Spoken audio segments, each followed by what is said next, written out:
কিভাবে নিজের মাইন্ডসেটকে পর্নোগ্রাফির চিন্তা থেকে দূরে রাখবেন, কিভাবে এই নেশার থেকে বের হয়ে আসবেন।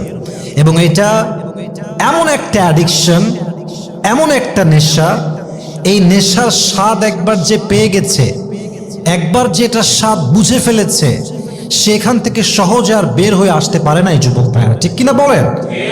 ডিপলি বুঝে বুঝে শুনবেন, then I think it will work for you. বলেন সবাই ইনশাআল্লাহ। ফার্স্ট অফ অল, পর্নোগ্রাফির নেশা থেকে যদি আপনি নিজেকে বাঁচাতে চান, lower your gauge. This is the first tip, this is the first tips. যদি আপনি নিজের চোখ ঠিক রাখেন, চোখটাই হচ্ছে এমন একটা জিনিস যার দ্বারা মানুষের সমস্ত অ্যাট্রাকশন শুরু হয়।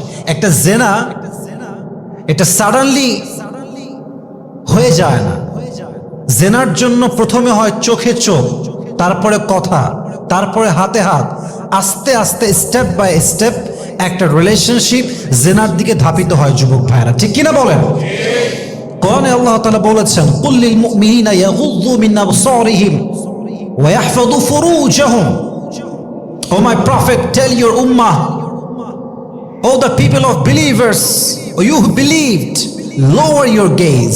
হে বিশ্বাসীরা, তোমরা তোমাদের চক্ষুকে, নজরকে, দৃষ্টিকে নিচু করো এবং তোমরা তোমাদের লজ্জাস্থানকে হেফাজত করো। এই আদেশটা দিয়েছে একজন, আওয়াজ দিয়ে বলেন তো তিনি কে? চোখটা নিচের দিকে নামায় রাখেন, বাজে জিনিসের দিকে চোখ একদম দিবেন না।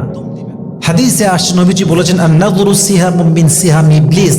শয়তানের যতগুলো তীর আছে, এই দৃষ্টি শয়তানের তীরের মাঝে একটা তীর।